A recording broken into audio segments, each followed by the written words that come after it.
সিদ্ধমালা বা সিদ্ধ রুদ্রাক্ষের মালা হলো নেপালি রুদ্রাক্ষের সবচেয়ে শক্তিশালী রূপ, যা বিভিন্ন মুখী যেমন 1 থেকে 20 মুখী রুদ্রাক্ষ, গণেশ রুদ্রাক্ষ এবং গৌরীশঙ্কর রুদ্রাক্ষের সমন্বয়ে তৈরি।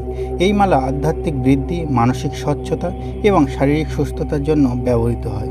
এটি ব্যবহারের আগে ওম নমঃ শিবায় মন্ত্র জপ করে একটি শক্তিশালী সক্রিয় করা হয় এবং গুরুজনদের কাছ থেকে আশীর্বাদ নেওয়া একটি সম্মানজনক রীতি।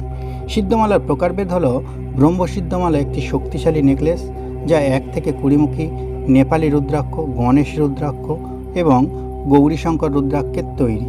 সিদ্ধমালা পড়ার নিয়ম ও উপকারিতা কী? রুদ্রাক্ষের পুঁথিগুলো 108 বার ওম নমঃ শিবায় মন্ত্র পাঠ করে সক্রিয় করা হয়। মালা পরার আগে গুরুজনদের পা স্পর্শ করে আশীর্বাদ গ্রহণ করা একটি গুরুত্বপূর্ণ প্রথা। এটি চাপ কমাতে, মানসিক স্বচ্ছতা বৃদ্ধি করতে, আধ্যাত্মিক বিকাশের ক্ষেত্রে সহায়তা করে। শারীরিক ক্ষেত্রে কিছুক্ষণ মাথা ব্যথা, পেশির টান এবং অন্যান্য শারীরিক অস্বস্তির উপশম করতে এবং রক্তচাপ নিয়ন্ত্রণে ব্যবহৃত হয়। রুদ্রাক্ষ পরার ক্ষেত্রে কোনো কঠোর নিয়ম নেই। একজন খাঁটি শিবভক্ত যে কোনো সময়, যে কোনো দিন এটি পড়তে